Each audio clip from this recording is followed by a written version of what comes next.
berarti.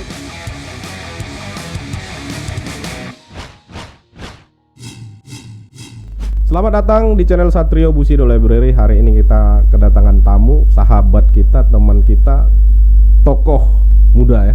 Muda atau udah tua? Udah tua. Nah, tokoh masyarakat. Ya, salah satu teman kita, Ketua Umum Puja Kusuma. Puja Kusuma ini putra Jawa kelahiran Sumatera. Jadi dia semacam paguyuban ya. Warga Jawa yang merantau atau yang pindah lah ya ke Sumatera. Jadi sekarang ada nama organisasinya Puja Kusuma. Ini berdiri sejak kapan ini, Mas? Berdiri sejak 10 Juli tahun 1980. 80. Yang mana sejarah berdirinya itu malam Jumat yang disertai dengan mekarnya jam 12 lewat 1 detik bunga Wijaya Kusuma. Oh. Jadi, itu menurut para sesepuhnya. Ya, para sesepuh pemilih kita. Makanya akhirnya itu di Deli Serdang, tepatnya di Desa Sambirjo Timur, mekarlah bunga Wijaya Kusuma. Lalu ada ide membentuk paguyuban namanya Putra Jawa Kelahiran Sumatera, disingkat Puja Kusuma.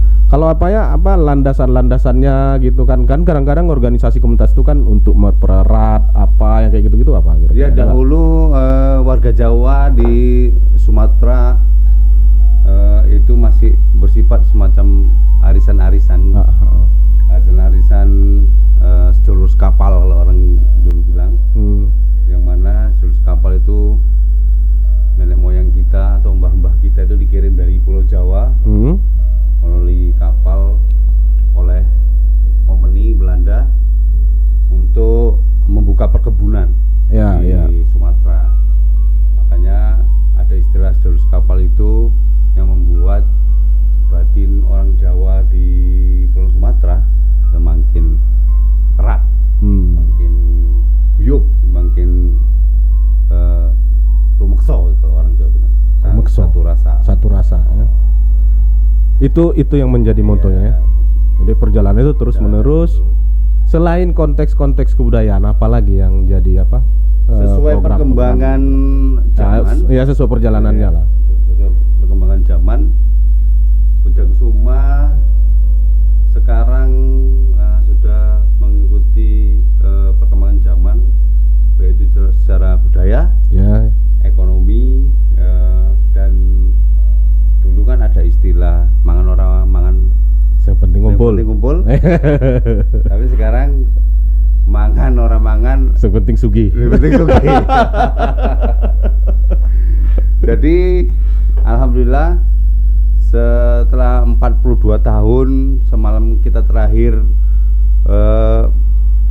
mengadakan hari ulang tahun Puja Kusuma yang ke-42 tahun yang dilaksanakan serentak hampir di seluruh Pulau Sumatera, termasuk sekarang udah ada Kalimantan Timur, terus Kepri. Artinya sekarang punya rasa yang lebih guyup sehingga persaudaraan itu semakin luas.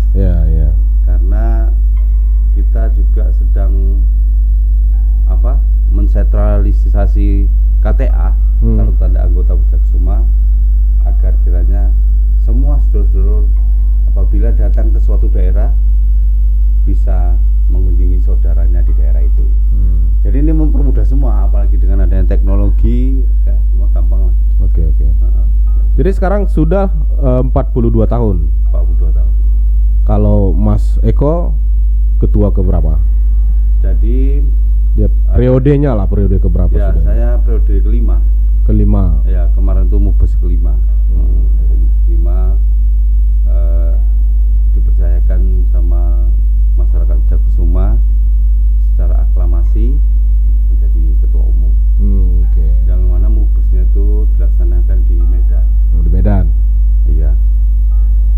Jadi perkembangannya terus budaya, ekonomi semua sudah jadi bagian yang apa yang terprogram di Pujakusuma. Pujakusuma sekarang di Sumatera, di luar Sumatera adanya Kalimantan sama Kepri. Kalimantan Kepri Timur. maksudnya Kalimantan Timur sama. Itu sudah mulai dari Sulawesi Lampung Tenggara. sampai Aceh. Ya, sudah. Lumayan banyak juga. Berarti separuh penduduk Pulau Sumatera Pujakusuma berarti udah. Ya, alhamdulillah. Artinya dengan adanya informasi, dengan adanya teknologi, dengan kegiatan-kegiatan positif yang ada di Pujakusuma, jadi terpanggillah warga-warga Jawa untuk guyup di Pujakusuma. Artinya ini merupakan suatu hal yang baik saya rasa, karena kadang kita bisa reuni dengan keluarga mulai dari Sabang sampai Lampung dan sekarang Kalimantan dan Sulawesi Tenggara. Sulteng, Sulawesi Ya, Tenggara. Insya Allah minggu depan saya diundang sama Kalimantan Barat. Kalimantan Barat. Ya. Oke Mas, kalau dilihat dari perkembangan zaman ya, perkembangan teknologi, kemudian ya mau tidak mau ada juga soal resistensi sekarang tafsir agama gitu. Kadang-kadang itu kan jadi problem kalau kita bicara pendekatannya kebudayaan. Seringkali itu dibenturkan atau berbenturan gitu. Kira-kira ada nggak tantangan seperti itu yang dihadapi oleh teman-teman sedulur Pujakusuma ini? Ya, ada sih. Artinya begini, ada mungkin ya sekelompok masyarakat yang mungkin menyatakan bahwa seakan-akan dirinya paling benar, sehingga budaya-budaya yang lama itu, budaya Jawa, dikata-katakan dengan kita bilang syirik. Ya. Nah, itu kan sesungguhnya kalau kita bisa memperdalam sebuah agama apapun, syirik itu ada di niatnya kita masing-masing. Jadi kalau kita niatnya hanya untuk memburuk-burukkan orang, memperolok-olok orang, nah itu tuh sebenarnya udah syirik. Ya. Berarti kalau ada istilah anak zaman sekarang, syirik tanda tak mampu. Iya kan? Pokoknya rumusnya itu aja ya. Rumusnya Yang itu. penting kita tetap guyup, Iya. tetap rukun, kerjakan tadi yang dibilang kata Iya. pelihara kebudayaan, seni dan kebudayaan, perbaiki ekonomi, sumber daya manusia, apapun kata orang. Iya. Ya, syirik Karena tanda tak mampu ya. kita kan bukan Tuhan. Ya, yang bisa Jadi menghakimi. urusan ya. Tuhan itu ya sudah, biarkan Tuhan yang menentukan. Menjustifikasinya itu biar Tuhan. Ya kita menjalankan saja. Oke, siap. Gitu. Siap. Ya kalau panggilannya apa nih? Ki atau apa nih panggilannya? Kalau ketua panggilannya apa? Ketuanya atau Ki, Iya. Eko apa gitu kan? Kalau di Ada gelar-gelar nggak? Nggak ada. Jadi kita bersepakat waktu Mubes itu namanya bukan presiden, Apa namanya? ketua umum. Ketua umum. Kemarin kan saya sempat ada istilah dipanggil presiden ya. Presiden. Presiden Pujakusuma. Jadi istilah itu saya rasa terlalu tinggi lah untuk orang Jawa. Jadi orang Jawa itu kan Mas Jusur kan tahu juga, dia tawadu, rendah hati, dan nggak neko-neko sekali. Ya. Yang penting guyup rukun dah. Oke. Kenduri ya. Oke Mas, dari sisi ekonomi di masa kepemimpinan berarti dimulai dari 2022 Ya. kemarin ya? 2023 lah ini.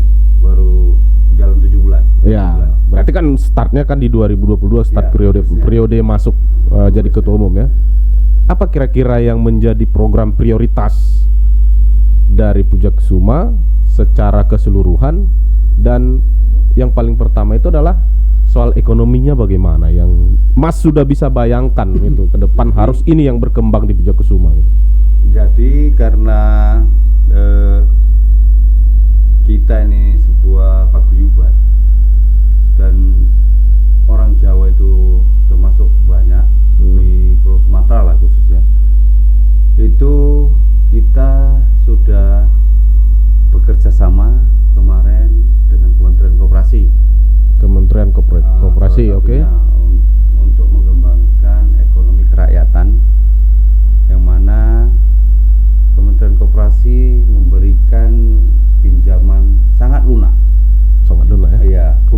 Tapi belum bubur dia ya. Belum bubur. Masih lunak ya, lanjut. Asal lunak. Untuk anggota koperasi Wijakusuma. Dan kemarin salah satu syaratnya itu adalah kita membuat NIB. NIB ya, nomor induk berusaha. Ya. Dan itu Menteri Koperasi kita undang, alhamdulillah datang di acara itu dan beliau turut senang. Ya, Pak Teten Mas Duki itu datang dan beliau sangat senang dengan apa yang dilakukan oleh pengurus DPP Wijakusuma karena ini adalah program prioritas pemerintah untuk mengentaskan kemiskinan dari gerakan koperasi. Oke. Jadi ini luar biasa sebetulnya. Jadi dari situ alhamdulillah kita insya Allah mendapat kepercayaan dari Presiden. Kemarin itu sempat saya diundang sama Presiden di Istana Bogor. Dalam hal ini saya menyampaikan kembali tentang ekonomi kerakyatan, tentang program minyak makan merah. Minyak makan merah. Ini minyak makan merah, nah, yang ku tahu anggur merah. Jadi gini, jadi ternyata hasil dari penelitian bahwa minyak makan merah ini ternyata sangat bergizi dan dia cuma bisa dikalahkan oleh minyak zaitun. Minyak zaitun. Jadi minyak makan merah ini hasil penelitian ahli itu kalau kita sehari minum 2 sendok itu kita 1 bulan bisa mengurangi kolesterol 60-70%. Kolesterol kita. Jadi kalau kita kolesterol tinggi kita minum itu ya. Karena mengandung vitamin A, vitamin C, vitamin D dan punya beta karotin yang tinggi. Dan bagi usia-usia produktif yang mau menikah itu disarankan itu memakai minyak itu karena salah satu program Pak Jokowi adalah mengurangi angka stunting. Okay. Jadi angka stunting dikurangi dengan pola makanan sehat, salah satu minyak. Itu bahan bakunya terbuat dari apa? Dari CPO. Oh, dari CPO. Jadi minyak yang sekarang yang kita konsumsi, yang masyarakat konsumsi itu adalah itu juga ada bahan kimianya, Mas. Ya. Jadi itu di bleaching. Ya benar. Di bleaching sehingga warnanya menjadi kuning keemasan. Nah, itu dia. Jadi sebetulnya itu kurang sehat karena yang aslinya itu seharusnya merah dan itu sangat menyehatkan. Waktu ada demo tentang itu minyak makan merah di Medan, tepatnya di kantor PPKS, Presiden datang. Itu minyak makan merah kan menggoreng semua dan memang rasanya luar biasa, sangat gurih. Tapi memang tetap nanti fungsinya seperti fungsi minyak makan. Iya. Tapi minyak makan. Kelebihannya dia tidak tercampur dengan bleaching dari zat-zat yang kimia yang lain. Iya. Walaupun sama-sama sebenarnya bahan dasarnya itu adalah dari CPO. Iya. Tapi nanti kesananya itu ke arah sana, ke arah produksinya itu kira-kira udah sampai kemana? Jadi insya Allah sesuai dengan pertemuan saya kemarin dengan Dirut Holding waktu 3 minggu yang lalu dengan Menteri Koperasi dari DPKS itu insya Allah itu bulan Oktober 2022 iya. Itu mulai apa nih? Iya. Dan tanggalnya Presiden datang, tapi kami berupaya tanggal 25 Oktober Pak Presiden itu bisa peletakan batu pertama untuk pembangunan pabrik minyak makan merah punya Koperasi Wijakusuma. Oh, berarti ini prosesnya ini sekarang mau konstruksi pabriknya. Produk ini memang harus diproduksi. Iya. Kira-kira proyeksi ekonominya gimana itu? Udah mulai dari harga satuannya, kemudian kalau produksinya berapa? Satuannya lebih murah, Mas. Dari minyak goreng sekarang. Mungkin kalau minyak goreng sekarang kan itu udah dekat 20.000, ya kan? Ya. Mungkin paling murah tuh sekitar 15 sampai 16.000. Kita 12.500 ditolak oleh Presiden. Per 1 liter.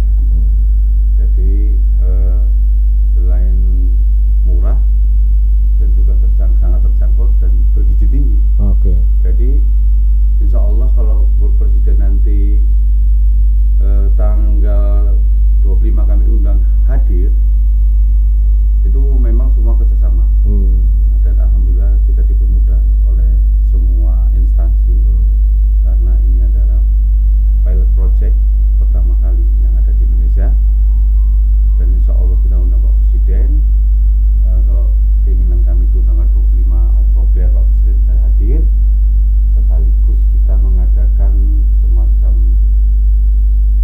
rapat kenduri akbar untuk menyambut Presiden. Warga Pujakesuma. Warga Pujakesuma. Kenduri akbar warga Pujakesuma nyambut Presiden. Nyambut Presiden, karena kan memang kita lihat kan Pak Presiden itu dengan slogan kerja itu yang sangat luar biasa, dan saya rasa memang Pak Presiden Jokowi ini kerja dengan tulus ikhlas, mengatasi masalah dengan sabar sehingga masalah itu dapat teratasi. Karena jujur aja, pandemi ini membuat seluruh negara compang-camping, Indonesia termasuk kuat. Artinya ya Presiden Jokowi itu memang benar-benar bikin rakyat. Dia sifat yang kerja, saya lihat sifat sekarang kerja-kerja yang tidak ke ekonomi kerakyatan, kayaknya beliau sudah enggak, dia harus ekonomi rakyat dibangkitkan. Itu. Dan termasuk salah satu ini pilot projectnya ini minyak makan merah yang dikelola atau diusahai lah ya, Koperasi Pujakesuma. Ya, berarti ini komunikasinya ke Presiden langsung dong? Enggak. Ini? Jadi melalui Kementerian Koperasi. Oh, Kementerian Koperasi membina teman-teman di. Oke, tapi nanti dalam proses peletakan batu pertama pabriknya itu memang diupayakan Presiden Jokowi datang tuh. Keren juga itu ya. Kira-kira apa? Keren juga lah. Memang keren banget. Iya. Siap ketua. Ya keren Pak Presiden kita, bukan kita. Iya. Kadang kala ada presiden yang keren, tapi kalau di bawah tidak keren, nggak nyambung juga kan. Berarti ini teman-teman Pujakesuma sudah bisa menangkap pikiran presiden, kan gitu kan? Kan prinsipnya itu, bisa menangkap pikiran presiden. Saya maunya warga atau rakyat itu sejahtera. Tentu saja harus ada upaya atau effort atau ikhtiar untuk mendorong itu. Maka dibutuhkan infrastruktur. Apa infrastrukturnya? Misalnya ke pabrik, bagian dari infrastruktur. Kemudian suprastrukturnya apa, SDM harus disiapin. Terus pelaksananya harus ada. Nah, kalau pelaksananya tetap korporasi, maka cita-cita ekonomi kerakyatan tetap akan terjadi. Tapi karena ini koperasi, seperti kepemilikan komunitas seperti apa paguyuban ini, saya rasa itu memang, makanya saya bilang teman-teman atau pengurus atau siapalah yang ngambil kebijakan penyusun program di Pujakesuma itu ya bisa menangkap pikiran presiden kan gitu. Itu kerennya. Jadi memang karena kita sebagai percontohan, itu memang harus dibuat sesempurna mungkin. Mungkin buatan manusia tetap ada cacatnya atau nggak sempurna, cuman sesungguh-sungguhnya dan sesempurna mungkin agar kegiatan ini tidak menjadi masalah ke depannya. Ya. Kalau dari apa ini, kita bukan mau mengimbangi korporasi. Karena kita koperasi, karena pasti banyak pengusaha-pengusaha besar itu mungkin punya pemikiran ini mengganggu kita nih dengan hadirnya minyak makan merah. Tapi kami berkeyakinan ini tidak akan mengganggu. Artinya ya, koperasi kan dia komunitas. Ya, walaupun nanti mungkin kebanyakan dijual oleh anggota kita untuk memakai produk itu. Kalau memang nanti ada lebih, ya kita jual sama masyarakat. Retail, dijual retail ya. Lebih luas. Dan kapasitasnya itu 24 ton per hari. 24 ton per hari. Iya, dan turunannya banyak, Mas. Turunannya itu bisa sabun. Oke. Kosmetik, dan tidak ada limbahnya sebetulnya. Gitu. Jadi limbahnya nggak ada, terpakai semua.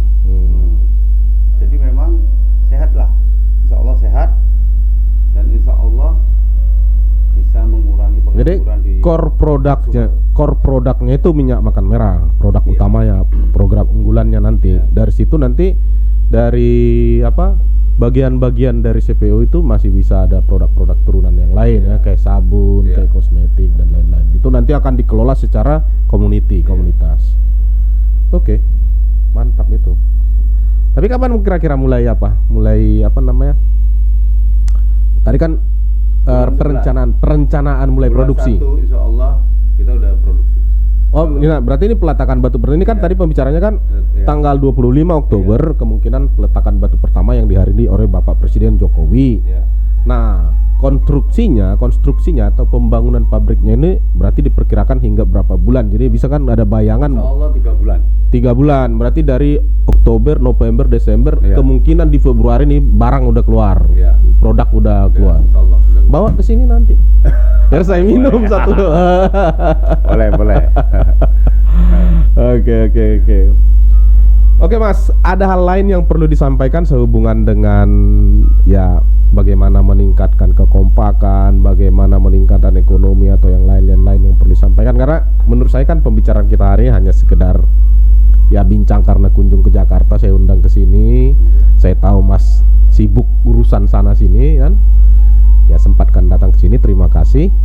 Ada nggak hal lain yang misalkan itu yang perlu disampaikan? Siapa tahu ya kita ngobrol seperti ini ditonton juga oleh teman-teman warga Pujakusuma yang lain di pulau yang lain atau di tempat-tempat yang lain yang pengen juga ada Pujakusuma karena dia merantau misalkan ke Kalimantan Timur, Tengah atau yang lain, terus Sulawesi yang seperti yang Mas bilang tadi. Jadi memang kita juga mengirim orang untuk Di training. untuk agar menjadi orang yang profesional dalam menangani pabrik minyak makan merah. Jadi ini bukan produk kayak Rumahan ya. asal-asalan, Ya. bukan. Dan itu trainingnya memang harus diikuti. Dan standarnya harus memang standar perusahaan lah gitu, manajemennya.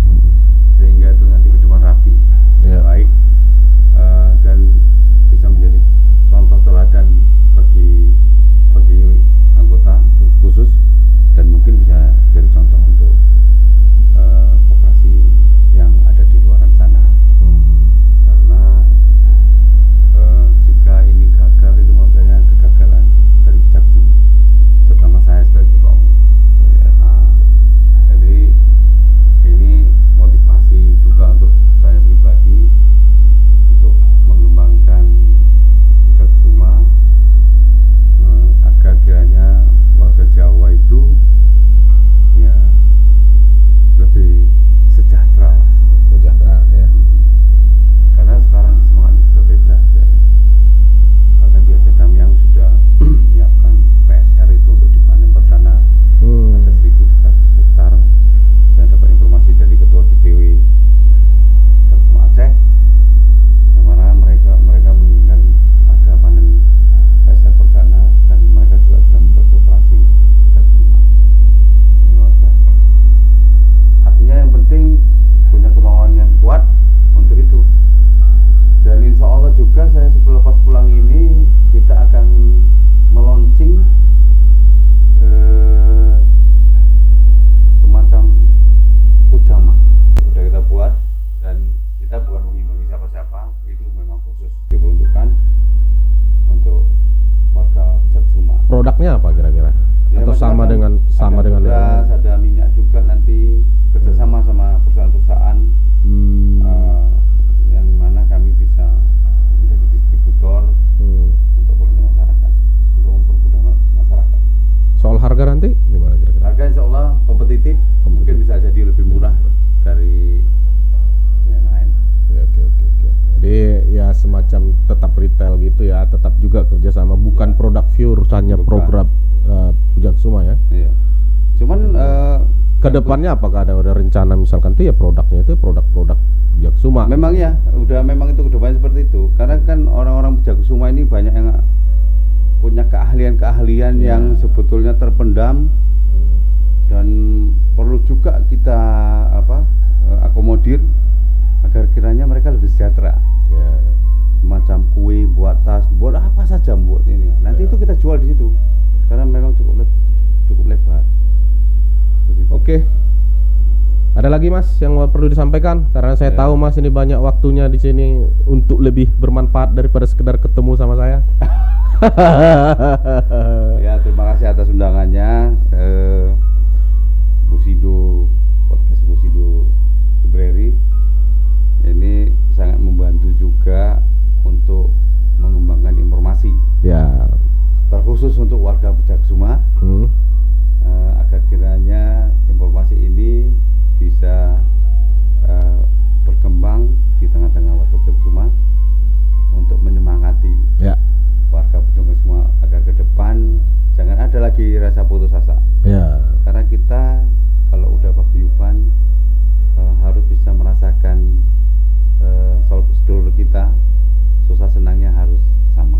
Oke. Dan itu adalah salah satu moto dari mbah-mbah kita dulu, leluhur kita untuk ya guyub, rukun, raket, regeng, lan rumeksa. Itu dia puji sound. Oke, terima kasih Ketua Eko Sopianto telah hadir di sini. Ada informasi yang disampaikan di lewat podcast ini bahwa hari ini Pujakusuma telah bukan lagi rencana, telah mengembangkan sebuah produk yang paling bagus untuk dikonsumsi, yaitu produk minyak makan merah, yang mungkin di Januari atau Februari nanti kemungkinan kita sudah lihat produknya. Mudah-mudahan di Januari nanti sudah datang ke sini bagian marketingnya untuk membicarakan produk ini, produk knowledge-nya ini di hadapan kita semua agar kita bisa punya pikiran beralih kemana yang terbaik di pasar. Terima kasih, sampai bertemu kembali di video berikutnya. Matur nuwun. Matur nuwun.